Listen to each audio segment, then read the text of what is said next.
မြတ်စွာဘုရားကအခါတစ်ပါးမှာယဟန်တော်တွေကိုယဟန်တို့တဲ့အဲ့ဒီဆင်ရွာမှာရှိတဲ့ဥက္ကတကြွယ်ဟာအံ့ဩဖွယ်ရာ၈မျိုးနဲ့ပြည့်စုံတဲ့ပုဂ္ဂိုလ်ဖြစ်တယ်လို့ရုတ်တရက်မြတ်စွာဘုရားကအဲ့လိုအမိန့်ရှိပြီးတော့အจิตတဝန်းဘာမှမပြောတော့ဘဲနဲ့ကျောင်းထဲကိုကြွားသွားတယ်အဲ့တော့ယဟန်တော်တွေရဲ့စိတ်ထဲမှာအော်အဲ့ဒီဥက္ကတကြွယ်ကြီးကဘယ်လိုအင်္ဂါတွေနဲ့ဘယ်လိုအံ့ဩစရာကောင်းတာတွေနဲ့ပြည့်စုံတာတုံးလို့တွေးပြီးတော့ပဲကြံရစ်တာအောင်အဲ့ဒါယဟန်တစ်ပါးကတော့တွေးမနေခြင်းဘူးတွေးမနေခြင်းဘူးသွားပြီးတော့ပဲမေးလိုက်တော့မယ်ဆိုတော့အဲ့ဒါတပိတ်လွယ်ပြီးတော့အဲ့ဒီဥက္ကတထေကြီးရှိတဲ့နေရာကိုသွားတာဗျာသွားပြီးတော့တခါကြီးကိုမြတ်စွာဘုရားကအံ့ဩဖွယ်ရာ၈မျိုးနဲ့ပြည့်စုံတဲ့ပုဂ္ဂိုလ်တယောက်လို့ပြောတယ်တခါကြီးမှာအံ့ဩစရာတွေဘာတွေရှိတုံးပြောပါအောင်လက်တွေသွားမေးတာသွားမေးတဲ့အခါကျတော့ဥက္ကတထေကြီးကအရှင်ဘုရားတပည့်တော်မှာရှိတဲ့အံ့ဩဖွယ်ရာတွေကဘာတွေကိုရည်ရွယ်ပြီးတော့မြတ်စွာဘုရားက၈မျိုးရှိတယ်လို့ပြောလိုက်တာလဲတော့တပည့်တော်တော့မသိဘူးတဲ့ဒါပေမဲ့တပည့်တော်ရဲ့တန်တန်မှာတပည့်တော်ကိုယ်တိုင်အံ့ဩယူရလောက်တဲ့နော်အကြောင်းအရာလေးတွေကတော့ရှိနေတာအမှန်ပဲတဲ့အဲ့ဒါကိုသူကပြောပြအဲ့ဒါကဘာလဲဆိုတော့နံပါတ်1အံ့ဩစရာကနော်တပည့်တော်ခန်းကော်တော်ထဲမှာနော်အရက်သေးတာတွေတောက်စားမူးယူပျော်ပါနေတော့မှမြတ်စွာဘုရားကိုဖူးရတယ်တဲ့အဲ့ဒီဥယျာဉ်ထဲမှာအဲ့ဒါဘုရားကိုဖူးမြော်ရလိုက်ရခြင်းပဲအမူးတွေတခါလေးပြေသွားတယ်အောက်လို့ပြေသွားလဲတော့မသိဘူးအမူးတာတွေဘာမှမရှိတော့အဲ့ဒါတပည့်တော်ရဲ့နံပါတ်1အံ့ဩစရာပဲတဲ့ဟုတ်လားနောက်နံပါတ်2အံ့ဩစရာကဘာလို့ဆိုတော့အဲ့ဒီဘုရားကိုဖူးမြော်ရတဲ့အခါမှာပဲမြတ်စွာဘုရားဟောပြတဲ့တရားကိုနာပြီးတော့တပည့်တော်အဲ့ဒီအချိန်မှာပဲသောတာပန်ဖြစ်တယ်သောတာပတိမဉ္ဇဉ်ကိုရတယ်သောတာပန်လည်းဖြစ်ပြီးပြီဆိုတော့တပည့်တော်ဟာတဲ့ဗြဟ္မစရိယသိက္ခာပုဒ်လင်5ခုမြောက်5ပါးသောသီလကိုတပည့်တော်စောင့်တည်လိုက်တယ်တဲ့5ပါးသီလထဲမှာကာမေတုမိစ္ဆာစာရရဲ့နေရာမှာဗြဟ္မစရိယသိက္ခာပုဒ်ကိုသူထည့်လိုက်တာတပိတပေါင်းတို့အလုံးသဘောပေါက်ပြီးသားဟုတ်လားကာမေတုမိစ္ဆာစာရကရှောင်တယ်ဆိုတာဘယ်လိုဗြဟ္မစရိယကရှောင်တယ်ဆိုတာဘယ်လိုအလုံးနားလေတယ်နော်အေးအဲ့ဒါဟာသူ့ရဲ့ဒုတိယအံ့ဩဖွယ်ရ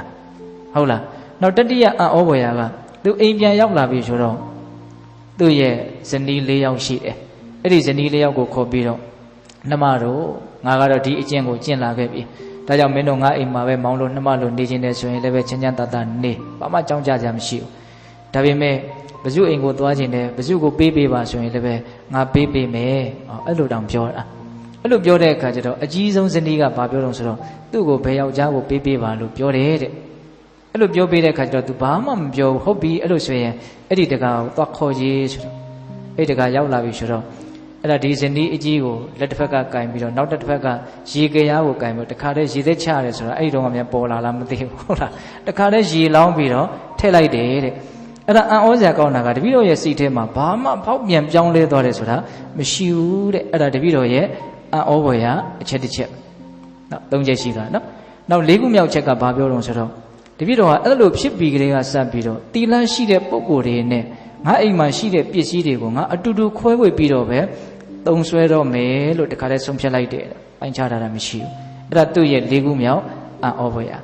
ာနောက်၅ခုမြောက်အံ့ဩဖွယ်ရာကဘာလို့ဆိုတော့တပည့်တော်ကယဟန်နေနဲ့တွေ့လို့ရှိရင်အလွန်ရိုးရိုးတည်တည်ဆက်ဆက်နေတဲ့ပေယဟန်ပဲဖြစ်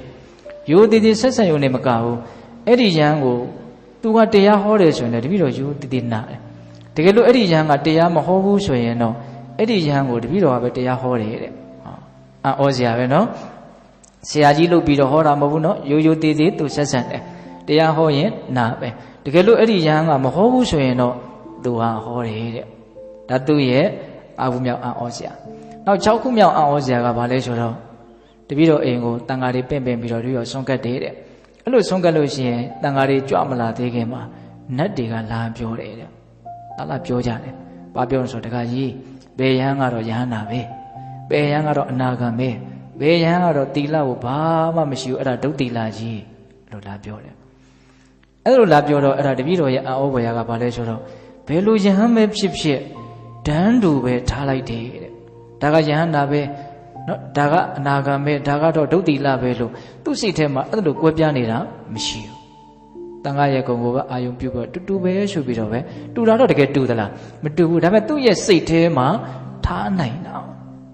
အဲ့ဒါဟာသူ့ရဲ့အံ့ဩဖွယ်ရာဟောတန်ခိကဒါနမဖြစ်မှပူဇော်ကိုမရှိတော့ဘူးသူဟာဟုတ်လားအလုံးအံ့ဩစရာမကောင်းဘူးလားအံ့ဩစရာကောင်းတယ်နောက်သူ့ရဲ့9ခုမြောက်အချက်ပြောမှတော့ဦးဇင်းတို့ကိုယ်အောင်ပြောလိုက်တော့မယ်ဟုတ်လား9ခုမြောက်အံ့ဩစရာကဘာလဲဆိုတော့နတ်တွေကပြောပြန်နေတဲ့အရှင်တခါကြီး ဒီမြတ်စွာဘုရားဟောပြတဲ့တရားဒေသနာတွေဟာတကယ်ကိုအကျိုးရှိတဲ့ကောင်းစွာဟောထားတဲ့တရားတွေဖြစ်တယ်အဲ့လိုပြောတဲ့အခါကျတော့အဲ့ဒါကို तू မအံ့ဩပါဘူးတဲ့အဲ့လိုပြောတဲ့အခါကျတော့နတ်တွေကို तू ကဘာပြန်ပြောတော့ဆိုတော့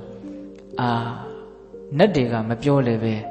ဘုရားဟောတဲ့တရားဒေသနာတွေကကောင်းစွာဟောထားတဲ့တရားတွေဆိုတာငါသိတယ်သင်တို့မပြောလည်းပဲငါသိပြီးသားသင်တို့ပြောလို့ငါလက်ခံတာမဟုတ်ဘူးအဲ့ဒီမှာသူ့ရဲ့အံ့ဩဖွယ်ရာကို तू ကဘာကိုညွှန်ပြလဲဆိုတော့နတ်တွေနဲ့စကားပြောရတယ်ဆိုတဲ့အတွက်ကြောင့်တပည့်တော်မှာမန်းဝင်တယ်ဆိုတာမရှိဘူးတဲ့